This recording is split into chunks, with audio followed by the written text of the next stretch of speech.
You're in the whole 6010. Focus. Fantasy Focus.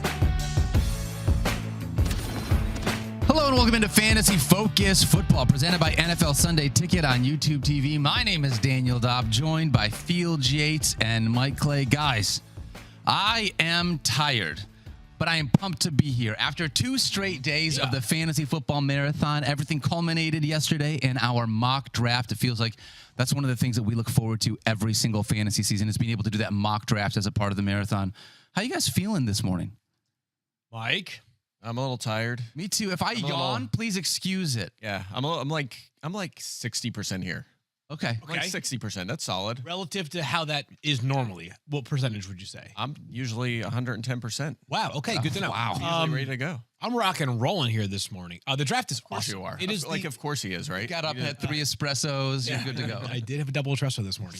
The draft is the best. It's the best part of the marathon. It's also one of my favorite things that we do at ESPN annually because, not to get too technical, but like a 1 hour show, much less a 3 hour show, includes like a ton of preparation and scripting and all this hard work from a lot of different parties. Yep. Those parties were still working hard last night, but a lot of our actual content was just like, all right, round 1, read a promo, make the picks, and react. It's great. It's unscripted TV for basically 3 hours. We had a blast, and my team, low-key, pretty sweet. We'll dive into it in just a minute. Yeah, it is a pretty sweet team. Yeah, I like both of your teams. Yeah, we'll talk about them in a little It's bit. not as sweet as yours, but it's pretty sweet. Stop it. Stop pretty, it.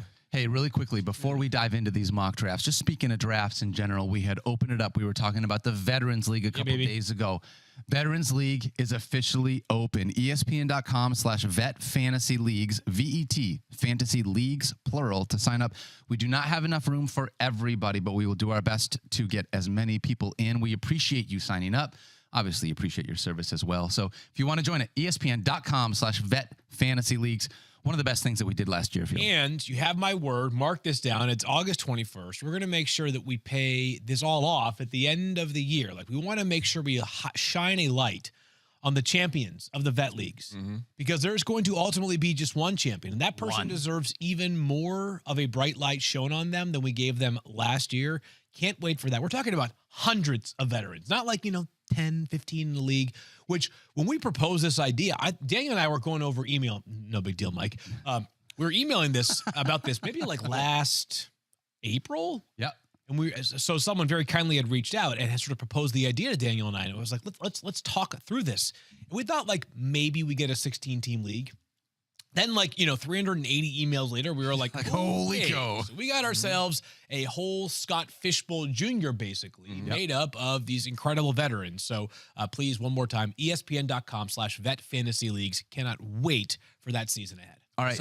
So I wore my Aiden Hutchinson jersey because I had it on the back of my seat last night for a little draft mojo. Yeah. So as we dive into this, I want to take a look back at some of the teams that we drafted last night from the Fantasy Marathon. And I want to give a little homage to my guy Hutch for helping me draft such a good team. Yeah, did you draft the Lions defense? Or I did draft. No, I actually drafted Jake Bates in the second to last round. So there we go. Let's start with you though, Field. I want to tee it up. I'm just going to give you the floor. We'll throw up a full screen. Excuse me. You can kind of explain where you went. Let's talk about your team. I'm going to leave some meat on the bone because a lot of the players, as a matter of fact, 4 players that I drafted last night are also going to be covered in Field's favorites, which we'll discuss a little bit later on. You drafted players you like?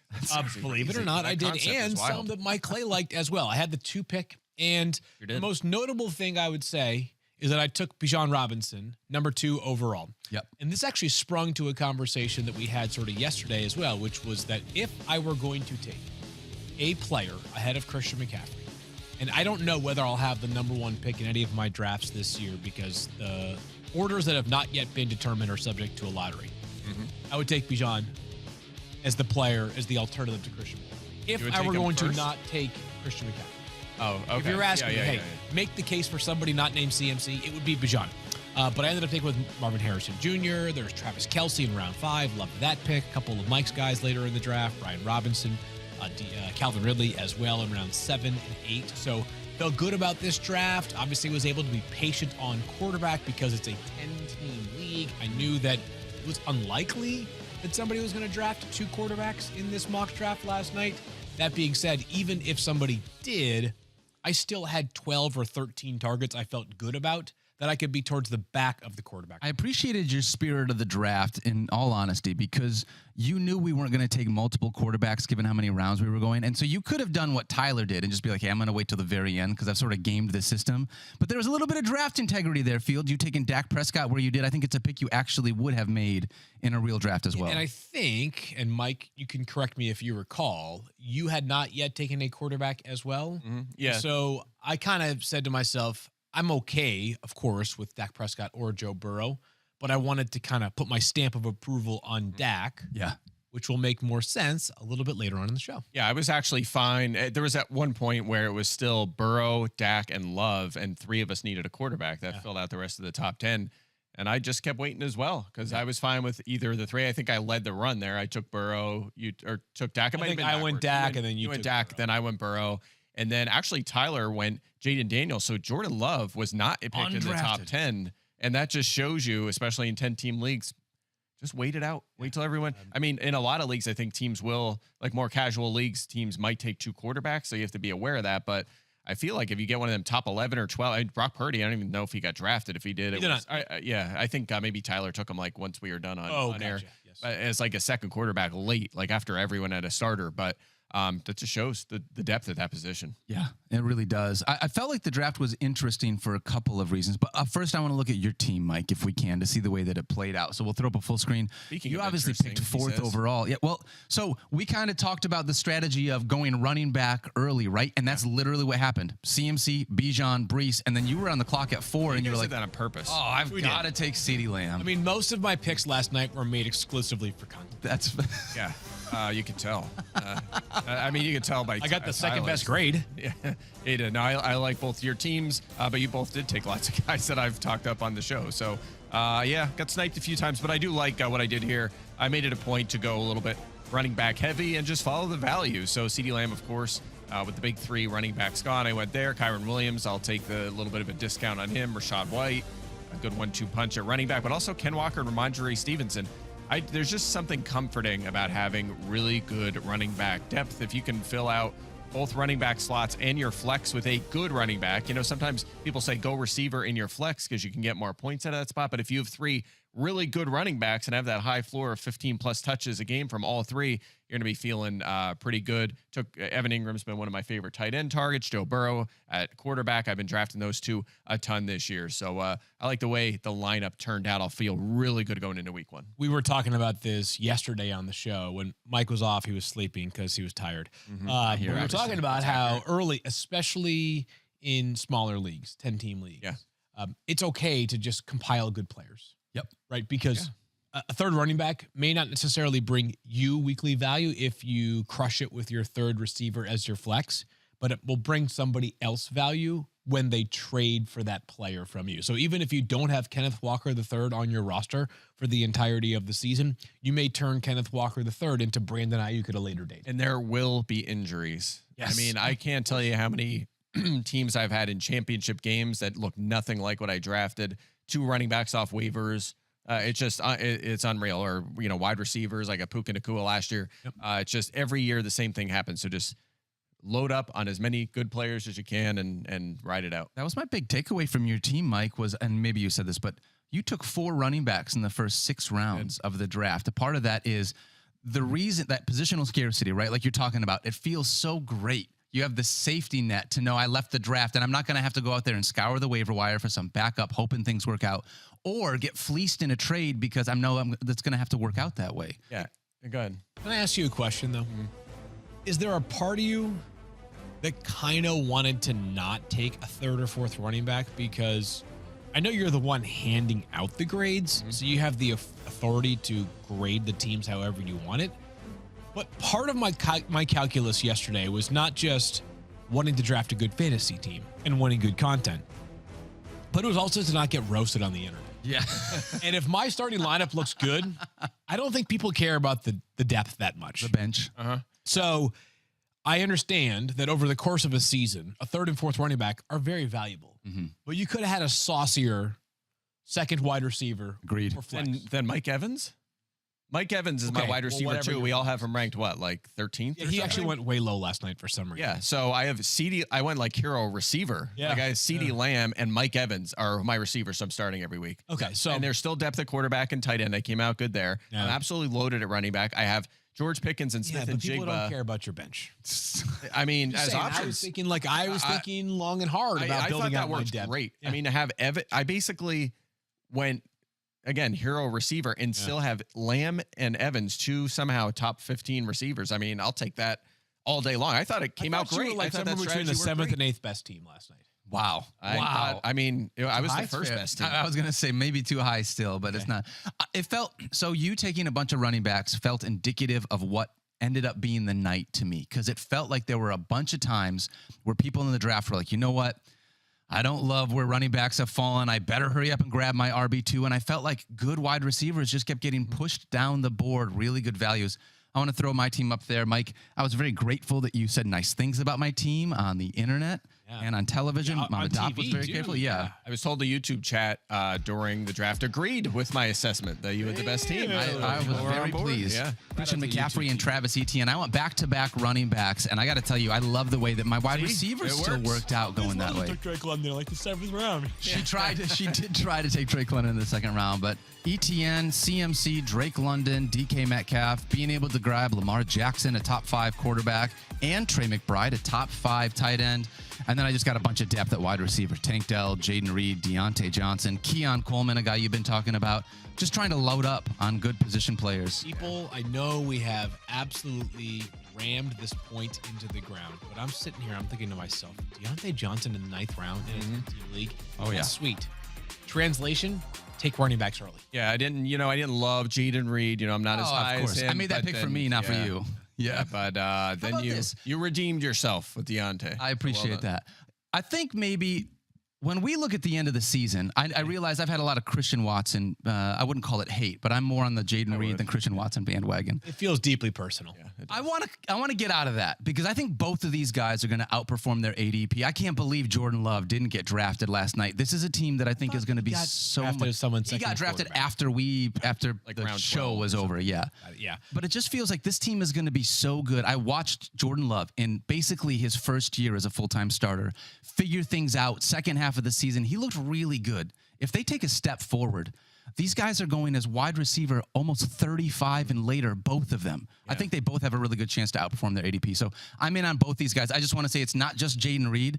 I do love Christian Watson. I just would prefer Reed because of the injury history to Yeah, Watson. I hear you. It's just a lot of mouths to feed in that offense. It is. And by the way, you just know, it's like that in San Francisco, and it's like that in the text for Houston. I mean, if Love's going to finish second in passing touchdowns again, there's going to be room for several of these guys to be relevant. And by the way, Adam Schefter took Love as his second quarterback. That's what it was. There you go. Right at the end there. So good call. Yeah, it was. So, and by the way, every time I see a good, positive Jaden Reed or Christian Watson thought, which have all been very well reasoned, then I open up Twitter and Rob Domofsky, the great Rob Domofsky, who is our eyes on the ground in Green Bay, is tweeting about how awesome D-Dub. Romeo Dobb looks once again, So it's like, or Dontavian Wicks. So I will stand by this stance.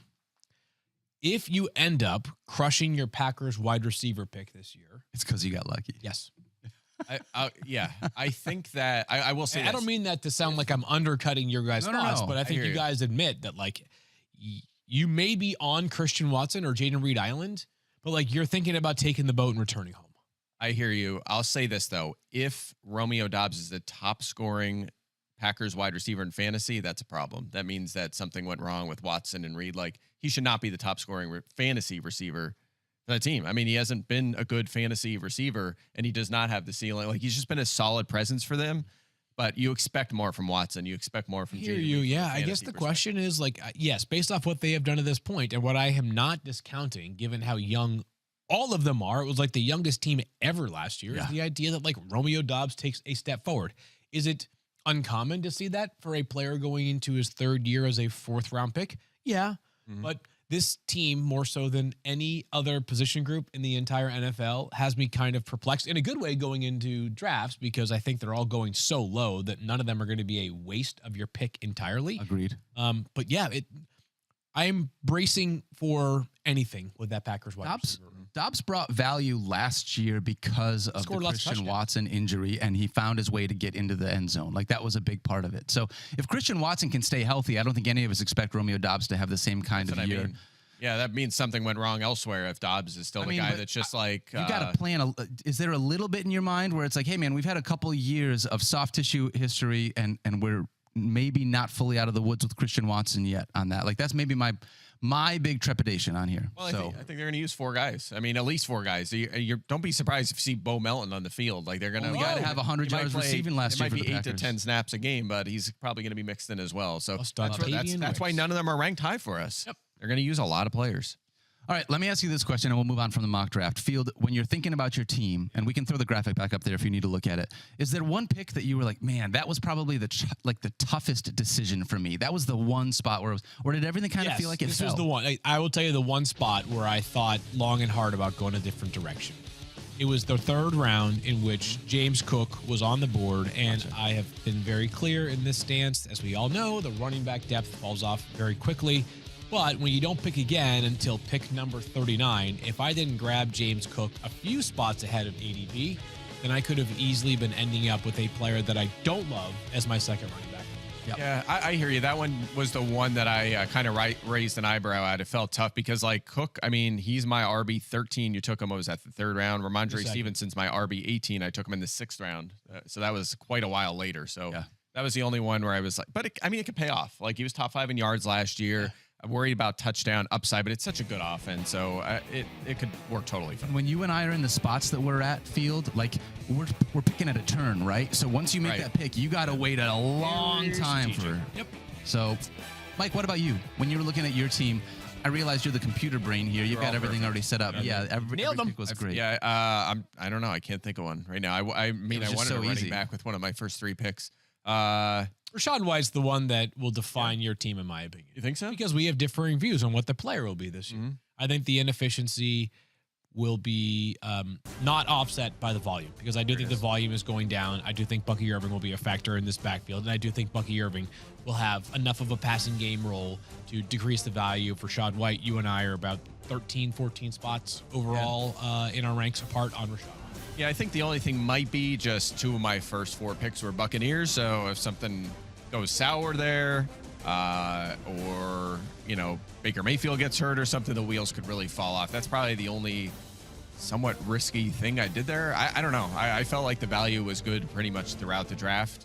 And again, to come away with 2 of my top 12 receivers going with 4 running backs early just felt like worked out pretty nicely. The only thing that I would say from me in looking at it is Ramondre Stevenson. So you grabbed a guy in the 6th round. Usually if you're drafting someone in the 6th round, you're expecting them to start for your fantasy team. You drafted a guy that's going to be on your bench and be a situational player or a depth guy. In week 1, yeah, but we'll see how it works out. Well, but you still can't start 4 running backs in this I know, league. but they will get hurt. We know for sure. That's Put that something into existence. running backs will Easy get for hurt. you to say, Most, dude. most of the 32 running backs that we're going to go in as week 1 starters will get They're hurt. gonna miss some time. Yeah, I mean, they're going to. It's just that's fantasy football. I thought my biggest one when I was looking at it, I had a shot where I had to make a decision between Calvin Ridley, who Field you ended up taking. I was hoping he was going to come back to me on the turn, and he did not. And I believe it was Tank Dell. And the thought for me there was like, do I want to go with a guy that I saw be so good last year as a rookie, but he's potentially buried in this Texans offense, maybe some boom bust weeks? Or do I want the wide receiver one of an offense that I don't really know what it's going to look like? Maybe Will Levis is going to air it out. Obviously, we'll see what happens with DeAndre Hopkins, but I think that was the big question mark for me. That Tank Dell, Calvin Ridley pick is kind of where I kind of made a decision there. The biggest injustice that I have in my rankings relative to how I view the player in real life is Tank Dell.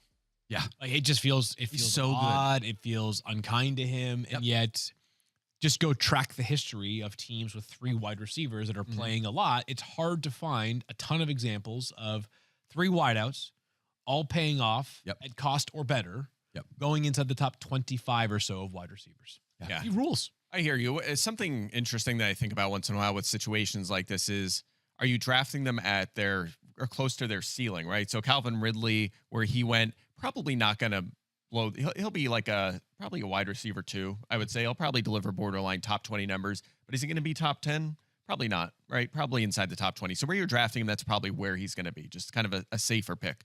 Tank Dell, you're drafting him similarly. He might not have, his floor early on in the season might be a little lower because of the other guys. Yep. But he's one injury away from maybe being a top 12. I mean, he was 6 last year when he was playing in full for a 6-week span before he got hurt.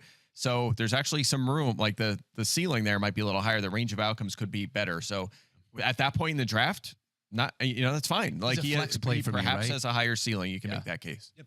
Love it. All right. That was a ton of fun. I don't know if you can go back and watch it if you want to, the Fantasy on Football YouTube. Marathon. Yep. There you go. Check it out on YouTube if you want to go back and watch the draft. It was so much fun. That was a blast.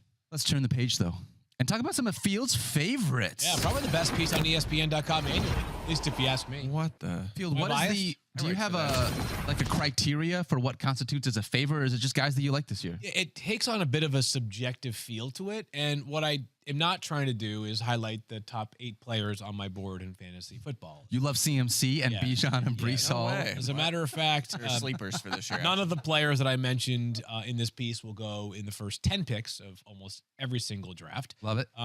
I am not totally certain that any of them will go in the first 15 picks, although there is one that probably has a chance. So I kind of broke it into a few different categories this year. One is players that are ranked at an elite level that at the time that the column was filed, I was significantly higher than our ESPN colleagues on. Okay. The second category was players who I just think are like really good players who are going way lower than I would expect. And the third is dart throws, specifically a wide receiver who is going really late that I happen to have 11 spots ahead of both of you guys. So it's kind of 3 tiers of favorites here. But let's start with the 2 at the very top, guys that I have said for a long time now I am all in on. And at the time of filing, so I apologize if this has been updated a little bit since when I filed the piece, I had Anthony Richardson as quarterback 3. If you remove my rank and take the average of everybody else, his average is quarterback 6.0. So a 3-spot difference in the top 6 of quarterbacks is significant. Yeah. I won't repeat all the things that I have said about Anthony Richardson. You guys know where I stand on him by now, most likely. But what I will say is that he was the first quarterback taken off the board last night. It does seem like, and I'm not trying to say that like just because my thoughts on Anthony Richardson, people are now drafting him way earlier. I do sense a significant wave of support, though, for Anthony Richardson, with a lot of people viewing the upside of his fantasy output to be about as great as anybody in the league. I felt like when Anthony Richardson came off the board as the first quarterback, I was waiting for Mike's head to explode, start spinning like a top. Like I could visibly see, what are you doing? Yep. You've made this case a bunch of times. Why are you going to take Anthony Richardson as the number 1 overall quarterback when we've watched other guys do it? Hey, but you know what? I wouldn't do that, just for the record. Like, I don't know. I'm like the biggest fan of Anthony Richardson for fantasy this season, but like Josh Allen, I am like ironclad on my stance. Like Josh Allen very much deserves to be the first quarterback off the board. And I am, like, in an all things being equal world, Josh Allen is going like 32nd in my book. So this was the only thing that was a negative about taking Anthony Richardson where he was taking, is you are taking him at his ceiling. He has to finish as quarterback 1. It feels like, for you to be able to get value, not for you with what we're talking about, but what happened in the draft last night. That is fair, right? I mean, in order to justify this pick, he needs to be not just QB1, but probably QB1 by a decent amount over Josh Allen or Jalen Hurts, guys who we think are really, really good bets to be quarterback 1 as well, especially with a good, deep quarterback class. Is he a guy that you feel like is going to be, like, is he the quarterback that will be overdrafted based on ADP more than anyone else in this quarterback class? Because Mahomes, no, it's going to end up being the biggest names, right? Like Patrick Mahomes, who there's nothing wrong with Patrick Mahomes, people, but like I see leagues where he goes like 9th all the time, right? Now, maybe those are more casual leagues, people that are doing it with, like, office colleagues who are doing just one draft a year and don't know a whole lot about it, which is fine, by the way. That's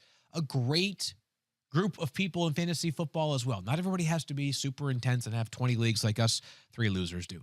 But I think Mahomes will probably be the name that will go higher if you take a look at the aggregate ESPN ADP. We just can't take away those leagues and only account for the quote-unquote hardcore leagues. Yeah. By the way, Richardson, like, if you take him QB2 and he finishes QB5, you're going to be fine with that. Yes, that means that he had a terrific season. The problem is, like, you're right, he has to outscore Allen because, like, you should know better. Like Josh Allen has done it for 5 straight years. Like I'm getting scolded. Like there's just no reason. There's no good excuse to take Richardson over Allen. Like I don't know what possible logic you could use. Is there a range of outcomes where he's the top scorer?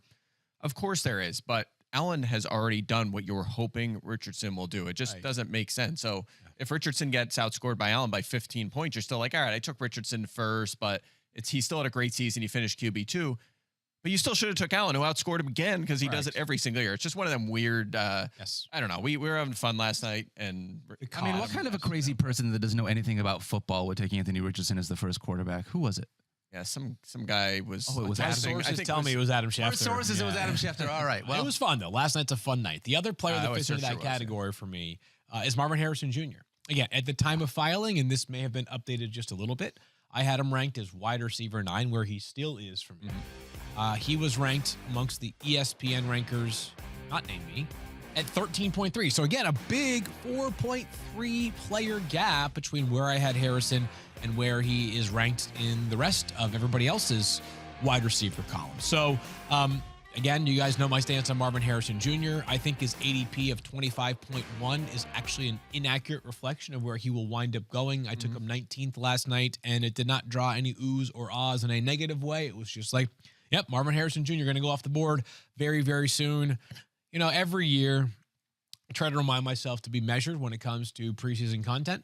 We're all humans, though, right? It's fun to watch these guys during training camp. It's fun to see them in whatever game action they get. Sometimes it's joint practice action. But by all accounts, Marvin Harrison Jr. has looked the part for the Arizona Cardinals. And with that in mind, I feel very, very, very strongly that he has a chance to be on the short list, probably somewhere between 8 and 15 guys that have at least 150 targets this season. Wow. A lot of targets. The only problem with shiny new objects is we all have kind of the same short list of shiny new objects, and we all want them. Our teams just feel better when we have those new exciting players. You just feel better about them, and then we all start fighting over them, and that's why it gets so hard to. And I'm probably the most measured in terms of being, Yes, you are. These guys, and for that reason, I haven't drafted Harrison much because I'm drafting with you. And hype train can get out of control. Hey, listen, I haven't gotten Anthony Richardson or Marvin Harrison in any of my redrafts yet in real life. Really? I can't, because people know that I'm going to take them. I'm striking out left and right. And again, it's not like you should give out some bums rather than those guys. Seriously though, like people are just, and I get it. I understand why. I haven't had a pick yet. Like I have not yet had a situation where I felt like it was time to pull the trigger, even early. People are just like beating me to the punch. So anyways, those are the 2 players that I've been all in on. Will continue to be all in on until the season begins. And hopefully in January, we are smiling wide about their monster seasons. A couple of players that I feel like are just like good, solid values. We'll start with Dak Prescott. Quarterback 8 in my rankings, who is going, as we showed you guys in the mock draft last night, going in the 9th round. I have made this, I've sort of shared this stat line previously plenty of times, but Dak Prescott has played over the past 5 seasons, 3 in full, 1 with 12 games and 1 with 5 games. Actually, the season in which he played just 5 games was the most impressive out of all of those. You guys may recall he was pacing for, and I'm not exaggerating here, over 7,000 passing yards. 7,000 passing yards that season in which Dak got hurt and missed the rest of the year. That sounds like a guy that I'm not sure I want to pay to be my franchise quarterback. Well, Mike was just, that's a whole different debate for a different podcast probably. But Mike was just talking about how like there's no rationale behind taking Anthony Richardson over Josh Allen based off what Josh has done and seems primed to do once again. Dak, perhaps boringly, was quarterback 3 last year, right? Like he has done this multiple times, and I don't see any different offensive infrastructure this year that makes me think he can't do it once again. You know, it's wild. Last year, Dak Prescott led the NFL in passing touchdowns. Jordan Love finished 2nd in that category. Both ran for 200 plus yards and a few touchdowns. Good, solid numbers. And they're going in the 9th, 10th round of 10 team. Are you kidding me? Like, if that doesn't show you the depth of that position, we just keep hammering it home, but you can be patient and still come away with a terrific quarterback. I'm with you. And by the way, Dak, so polarizing, but such a high fantasy floor, top 8 scorer in points per game for the last 5 seasons. We have him 8th. I mean, that's probably his floor. 8th is probably his floor. He'll probably finish better than where we have him ranked. Yeah. Staying healthy. Now, Dak has been a little bit more prone to streakiness than some of the other quarterbacks that we are talking. I mean, Josh Allen, obviously at the top of the heap, had 13 games last year with 20 or more fantasy points. Dak has had some slow starts. He has had some slow middle of the seasons. It just happens. But over the course of a full season, Dak tends to be pretty much money in the bank. Next one for me here is Zay Flowers. I actually don't think I or any of us have talked a ton about Zay on this podcast, which isn't necessarily a bad or good thing. This would be a little bit different than the rest of these players in this regard, is that I don't know that Zay didn't have a bad role last year. He was the Ravens leader in targets and catches. Yes, Mark Andrews got hurt. He also had as many double-digit target games last season as any Raven has since Lamar Jackson became the starting quarterback amongst wideouts. Really? So they haven't really had this alpha wide receiver with Lamar. The closest would be Hollywood Brown prior to Zay Flowers. So this is me baking in the second-year jump. Now, my rank does not reflect that I am way ahead of the curve compared to my fellow ESPN colleagues on Zay Flowers. I have him as wide receiver 25, just one spot ahead of Mike and the same as Daniel. But if you told me that Zay Flowers sneaks into the top 15 for wide receivers this season, my shock level would be 0. You said second-year breakout, and we started to see hints of it late last season. I know Mark Andrews was out for a part of that, but he had 4 games with 20-plus fantasy points last season, and including the playoffs, those 4 games came in his last 7 outings, so he really started to heat up late. The only knock last year really was he didn't see much work near the goal line, and I'm not sure that's going to change with Andrews there. And, so that could limit his ceiling a little bit, but if he gets to 5, maybe 6 touchdowns with Lamar Jackson and with the target share he's going to see, he should be in a good spot. One thing that I feel like I remember about Zay Flowers, Mike, you were talking about just rookie wide receivers and how well they do in their first season compared to their second season. And it felt like Zay Flowers was right on that cusp, but we feel like even though he was maybe right near that line, there's a lot to like about him in his sophomore season as well. And by the way, we have him ranked similarly, but and we haven't talked about him a lot, but we talked about him a lot during our mock draft process because we were always fighting over him. Yeah. I know Tristan drafted him a ton and sniped me because whenever I drafted by him, he always took him. You same thing. I think you took him a few times. He was just one of those guys that always came up in the chat like, I wanted that guy. You just took him. So is Zay Flowers, is he one of those guys that if you're going to draft him, because we're not totally sure, I know you talk about the double-digit targets, but like he's not a guy that's consistently going to see 11 targets a game. It doesn't feel like. I'd love it if that gets unlocked. Consistently, no, but he certainly can get there. Like if you told me he had, like I think 11's a robust number, but I could see him having 12 games this year with 9 or more targets. That would be great. With his talent and that quarterback, that's certainly enough to pay off wide receiver 2. So he'll get a few carries. He had a rushing touchdown last year. I mean, yeah, he should though consistently see like 8 targets though. And that's good. That's a good number. Yeah. Sure. So he's not one of those wide receivers that you're like, if I'm going to grab this guy, I want to make sure that I have someone else that maybe has more volume, because there can be some boom bust nature with a wide receiver like this, right? When you're not talking about a guy that's going to see huge amounts. I think his volume is good to very good. It's not elite, but it's also not like he's not getting 6 get a quarter of the targets in a good high scoring offense. Yeah, like there are some wide receivers that like, you just have to live with the up and down nature to them. Like at the highest level, I think of it as like a DK Metcalf thing, right? Like DK can 6 for 119 with 3 touchdowns one week and then follow that up with 2 for 21 the following week. Yeah. I think he's on the list of like players with the smoothest path to like a quarter of the targets in their offense. Like he's certainly Rashad Bateman. I mean, who's going to take Nelson Aguilar's? They're 3. It's most Mark Andrews and him. Yeah.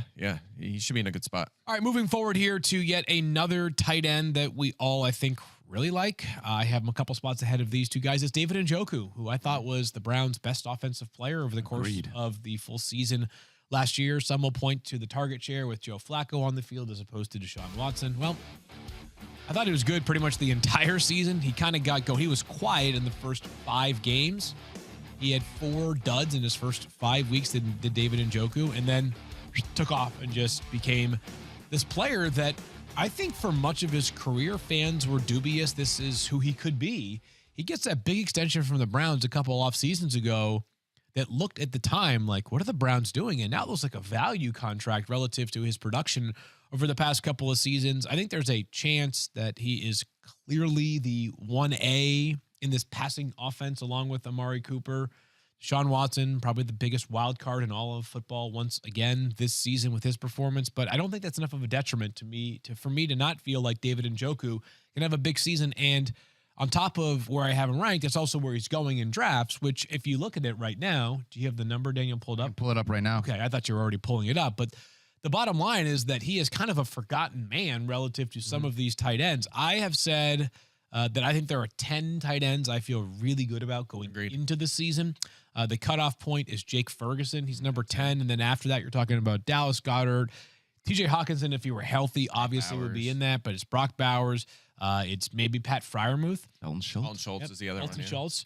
But you look at, like those last two are Jake Ferguson and David Njoku. Like I'm consistently seeing those guys slide into like round 8, 9, 10. And you're like, I'm getting my starting player who can be very good in the 8th, 9th, or 10th round. I love that value. End of the 9th, beginning of the 10th round right now based on current ESPN ADP. That's great. I think that's great value there for David Njoku. I think a good player, good role, and great value there. He saw just as many targets as Amari Cooper did last year. Yeah, so he's the 1A or one, on a per game basis. Cooper did miss some time at the end of last season. On a per game basis, it was. On a per game basis, it was. And by the way, you guys aren't even, you're kind of low on Deshaun Watson and still feel that way. I mean, imagine if Watson does finally turn the corner and plays at a high level. I mean, then, the sky's the limit. Not to pivot off of this topic, but you say you guys are low on Deshaun Watson. Are you more optimistic? I think I've in general been a little more optimistic. I mean, I think people would be surprised to know that offense had a better EPA with a Watson than it did Flacco last year. Like there was some, I actually love that because it got people so mad online about EPA discourse. Oh yeah. And people were just so pissed. They were like, you can take your EPA and shove it because Joe Flacco obviously was way better.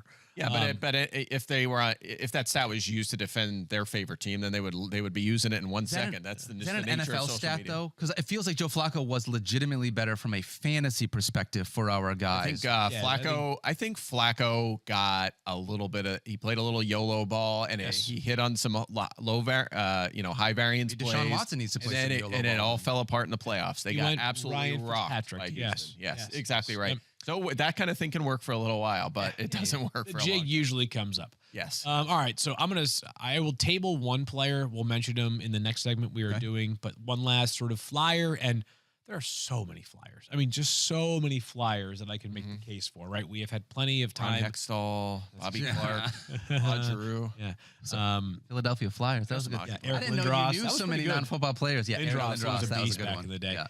He was an absolute moose, too. Khalil Shakir, though, was one that I wanted to mention, just because I am significantly higher on him than the rest of our ESPN rankers. I've been feeling this way since the Stephon Diggs trade went down.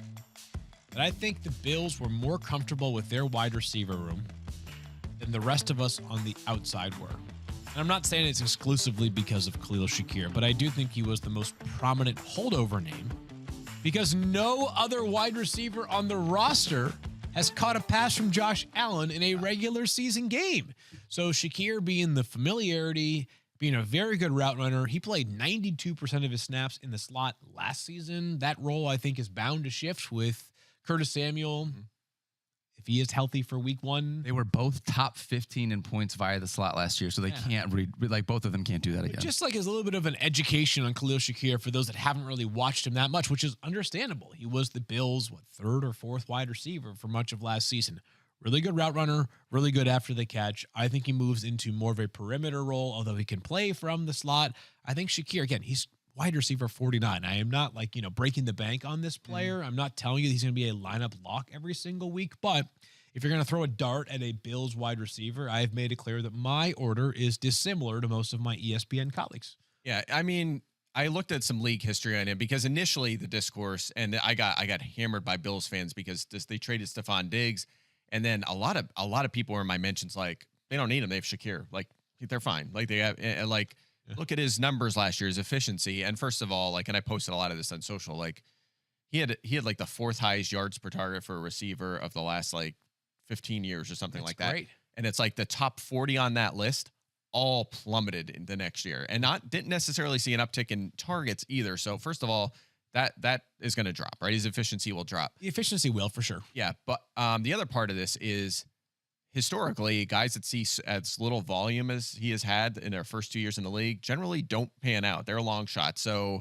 I wonder about a few of those things. However, I agree with you that in terms of his situation and how he's played so far and the fact that that depth chart is wide open with Josh Allen, I mean, there's a lot of reasons to take a late flyer. You're not spending a lot. You're not drafting him as your wide receiver too. This is a late flyer, and maybe he's, sometimes day 3 draft picks take a little time.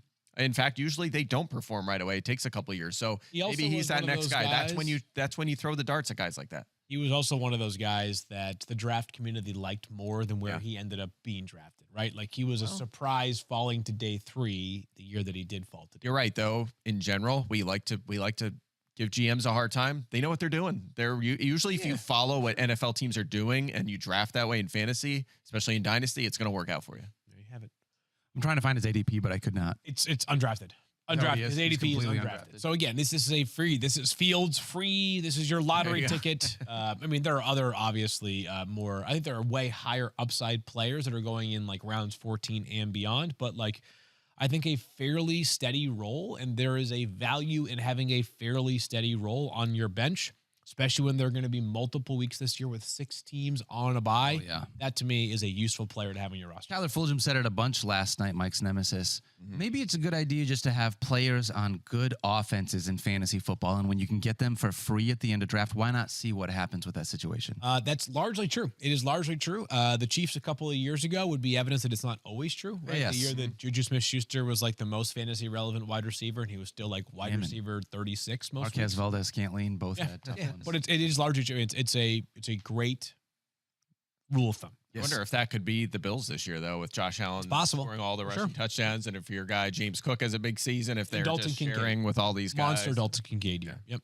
Yeah, good call. And Dawson Knox is going to score probably 4 or 5 his token, touchdowns. I was going to say, his 5 touchdowns this season. I have one more player that I will save because we have something next. Oh, yeah. Talking about, So let's talk about our must-draft players outside of the early rounds. We know where we want to go in the early rounds, guys, but let's talk about the guys we want to draft a little bit later in the draft. And so in the interest of like not getting like totally skewered once again, I do want to make this very clear.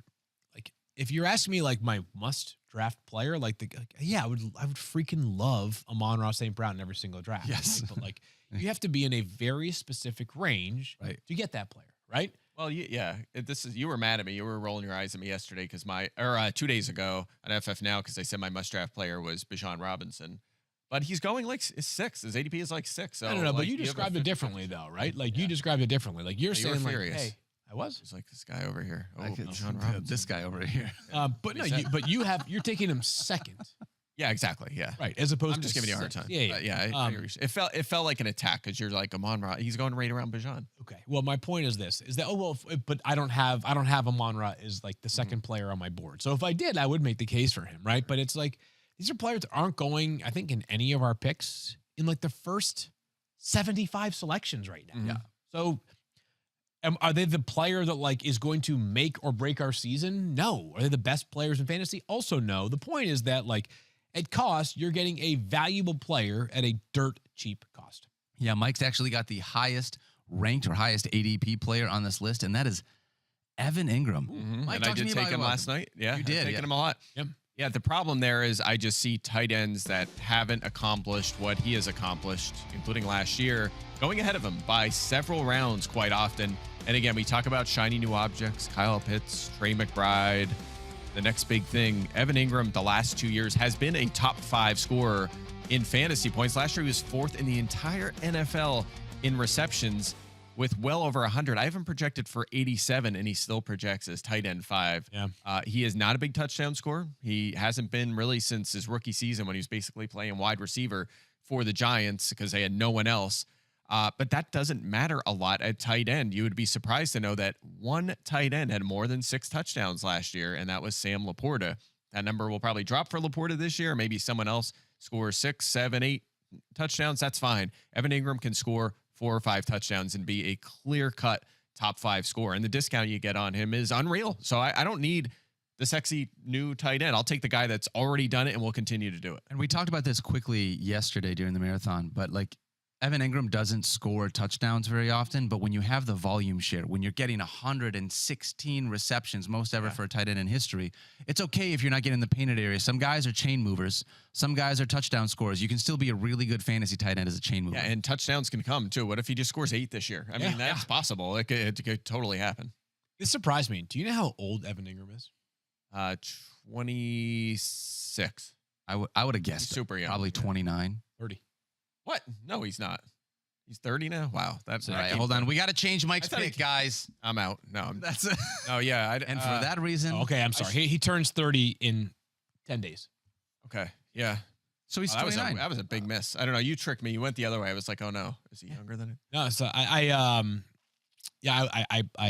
was looking at a dynasty trade, and he is. I've got this weird situation where I have some other areas that need to be addressed, but I've really kind of crushed my tight end picks, and so I'm trying to diversify my portfolio there with Evan Ingram and Trey McBride, amongst others, on the same What am I team. talking about? 26. That's stupid. Yeah. But anyway, that's fine. Mike's for like tight ends. kicking himself. He Yeah, like never that misses one a I didn't pick think about about that. that. Yeah. But that's okay for tight ends. He has a couple more years of high end. Yeah, no, I mean, was surprised by that age myself. Yeah. Personally. Yeah. You guys have already heard me talk about this guy a bunch, so I'll be quick about it. But my guy outside the top rounds of drafts is Jaden Reed. To be honest, I like Christian Watson too. Both of these wide receivers I think are going too low, but Jaden Reed is my guy. Doesn't have the injury history that Christian Watson does.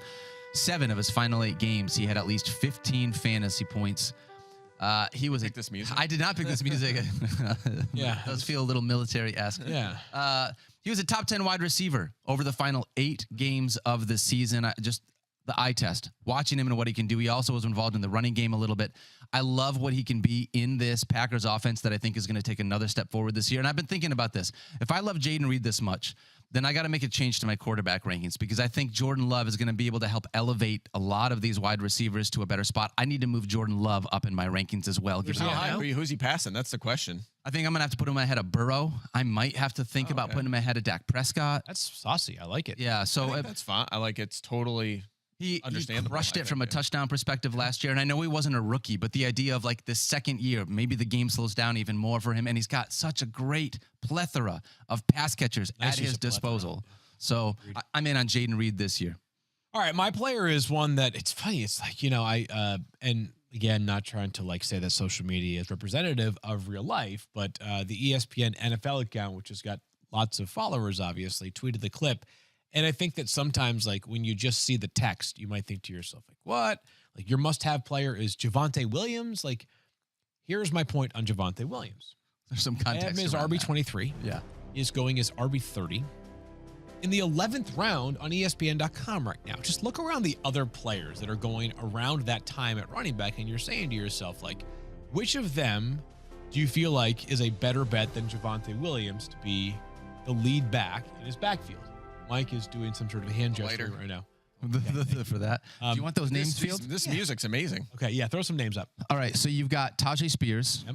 Austin Eckler, Okay. Ezekiel Elliott, Yep. Zach Moss, Nick Chubb, Devin Singletary. Yeah, I went Javante. Yeah. Yeah, I was going to say, like, I think the only one that you think has a chance to be the number one in his own backfield is probably Zeke Elliott. And who do you think is a more talented player? 23-year-old Javonte Williams or 28-year-old Zeke Elliott, right? I just think Javonte might be one of those guys who's just been entirely overlooked because of how bad last year was. And yet last year was like very explainable. Like there's a pretty clear and obvious reason why Javonte didn't play well last year. Yep. He was not even a full year removed from not just an ACL tear, but a very complicated knee injury that also included a meniscus and something else. So LCL, MCL, something like that. yeah, something crazy. It was not like, not to make any of these insignificant, right? But it was not a quote unquote clean ACL tear. So I felt like last year was really about a player who needed a full season to get back to where he was prior to the injury physically. And I know that Sean Payton, a lot of people were saying, well, he's going to commit to multiple backs. And they used a 5th round pick on Audric, estimate a 5th, right? Like didn't take him in the 2nd round here. And Jaleel McLaughlin, who obviously is like microwavable offense. He is very good on a per touch basis, but I think he is kind of very clearly in a defined per touch basis role, right? Like 5 to 8 opportunities per game for Jaleel McLaughlin. And last year, despite coming off of that major knee injury and despite that inefficiency, Javonte was 15th in total touches. I just think he's a good enough player in a good to very good role that going as RB30 is like kind of wild to me. Yeah. You know, it's going to be interesting. So Sunday's the final slate of preseason games. Monday, the cut star. Tuesday's cut day. That's down to 53. Do you think Samaje Perine's on that roster? I go with yes. You think so? Yeah, it's going to be interesting. He should be. I feel like he's a player they should be, hey, Dallas, like, is there a team out there that might be interested in like a number 2 or maybe some other teams? Like, They don't need four guys Jacksonville there. looking for a Tell two, you what, maybe. yeah. Like if there's a team out there that might be interested. If he's not there in Denver, That's I'd what I bet a mean. buck on That's him going what I'm back to curious. Do Cincinnati. they keep four? Like, do they keep four? Then you're like, a little more pause there. Because if P. Ryan stays, he's going to probably have some involvement, I would think, in the offense. And then you're going to work in McLaughlin and you're going to work in Javonte. That's a little more concerning. But if they move one, then that's a good sign. What do the Browns have behind Jerome Ford? Deontay Foreman and Naheem Hines. when healthy. Yeah. Yeah. And so we're not really sure what's going on with Nick Chubb in that. So So like a few that's teams. I mean, I'm sure there's other teams too. I use Jacksonville as an example. Hopefully they're happy with Tank Bigsby and he makes a leap. But like there could be a team like that that's like, you know what? That's just not cutting it. Well, the Saints have Jamal Williams. Chiefs so, are a you know, little Kendrick thin behind Bourne's Isaiah Pacheco. Yeah. There are a few that come to. All right. Yeah, There's a some couple teams that are deeper too, right? You've got Chicago that's got DeAndre Swift and Khalil Herbert and Roshan Johnson. Like I mean, Herbert's an interesting one. Contract year. It's going to be the Swift show. I wonder if they should at least listen. Yeah. There's some guys the team should just be listening on. He feels like one of them too. All right, let's talk about a couple of running backs. Okay. Couple of running backs to be able to close this thing out a little this or that, as we're going to call it. It's let's not do just it. running Yeah. backs, but that's what we're going to start with here. Mike, you took one of these guys in the draft last night. I'm going to start with you. Would you rather have Aaron Jones or Ramondre Stevenson? Andre Stevenson. Wow, that I was like him. quick. You know what? They got rid of Zeke in the offseason. He left for Dallas. They brought in Antonio Gibson, which probably efficiency-wise, versatility-wise, probably a little bit better for them. But they also extended the contract of Ramondre Stevenson. They paid him, and that gave me a little, sometimes that gives you a little extra confidence, we'll say, in a player that he's going to remain their feature back. Not that we were super shocked by it, but Ramondre looking at a bounce back season. He was terrific a couple years ago, near the top of the leaderboard at running back in most categories, including receiving categories. Last year, a little bit of a drop off, but he was fine. He was fine. He was putting together top 25 weeks each week. Not a lot of ceiling, but he was fine. And then he got hurt, of course. But now he's back. He's going to be the lead guy. And by the way, the Patriots kind of under the radar, following kind of Chris Ballard's script here. Let's just keep our own guys. Let's re-sign all our guys, the whole team, keep them all together, and move forward that way. We've seen the Colts do that for years. So Ramondre was one of them guys that they re-signed. Field, if we were going to make a case for Aaron Jones, because I'm with Mike on this one, how would we make it? What would you talk the about? The case is he's a better player. Whether he will be for a long time going forward or not, I think Aaron Jones is a better football player than Ramondre Stevenson, both as a runner and in the passing game as well. And that passing game utilization might be a little clearer for Aaron Jones than it is for Ramondre. Like, is there that a chance offensive line in Minnesota can actually protect. Like, the Patriots could be under siege. They could be a disaster offensively once again this season. So it could get messy there. I think the chance for one of these two to play in like a pretty highly functioning offense is way higher for Aaron Jones than Ramondre. Even with Sam Darnold under center? Yeah, I think Sam will be fine. Fine. Like, not great, not He's gonna terrible. be He'll be fine. I'm going to withhold like any sort of board bet opportunity here involving Aaron Jones and Ramondre, just because I think Stephania will fight that battle on Aaron Jones' behalf. Agreed. And by the way, you're taking do we agree we'd take Brissett over Darnold over like a 4 to 6 game period? I don't know.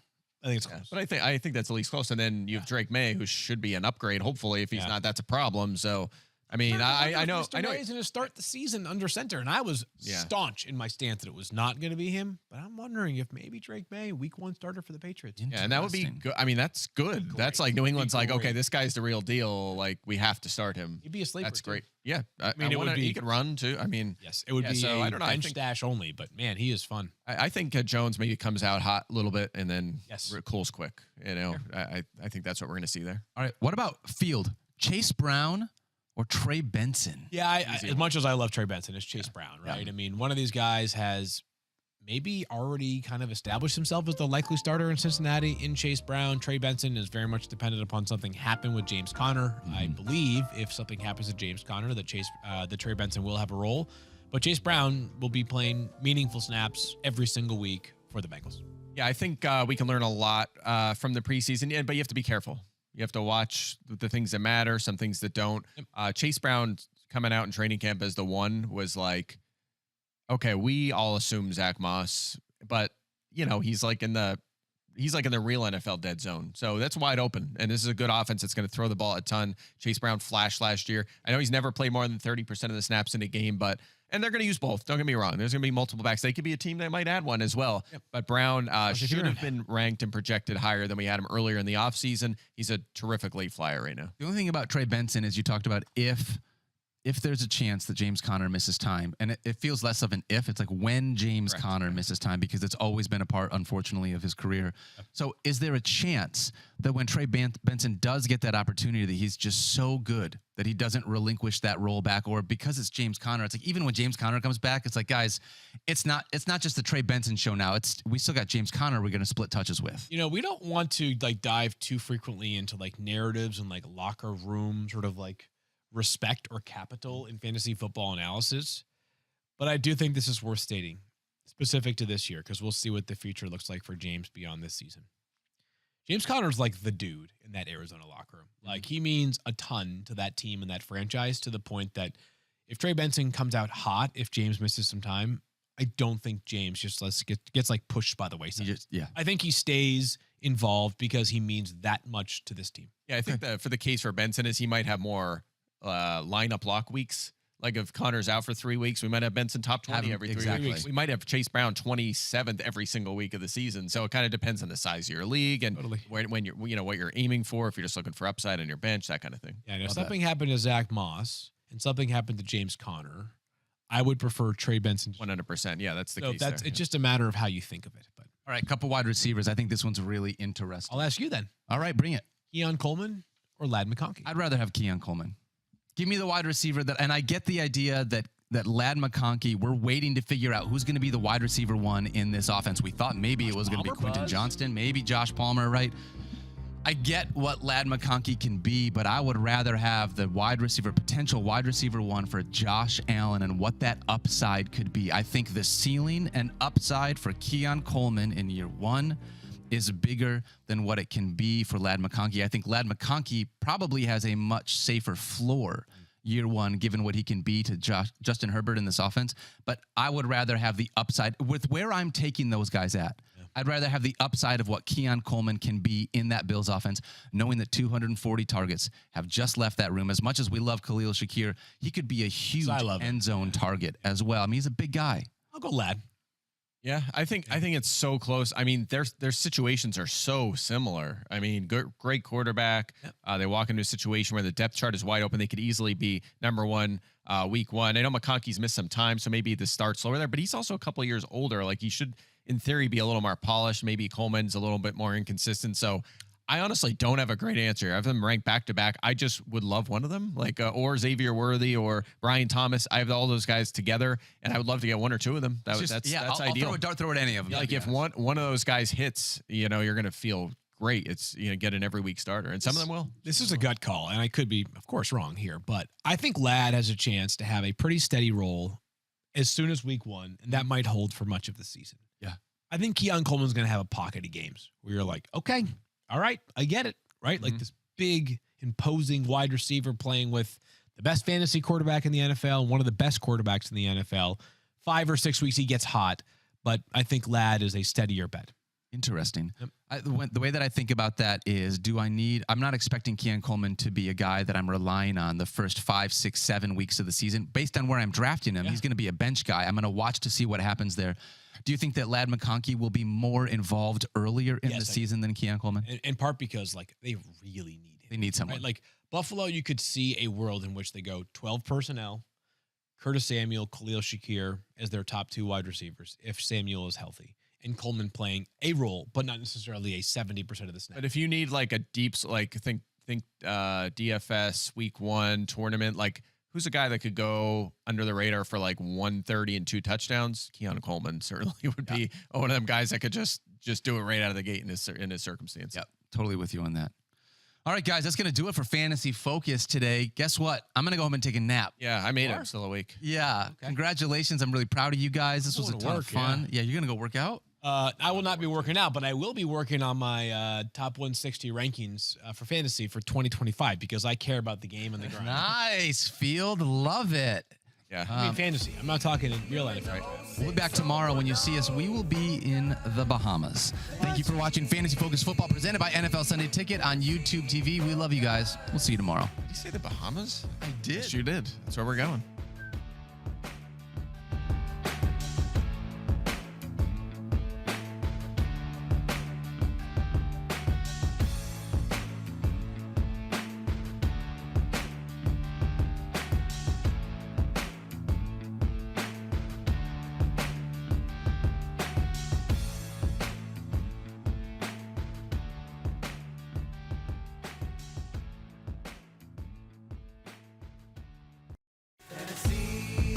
the whole 601.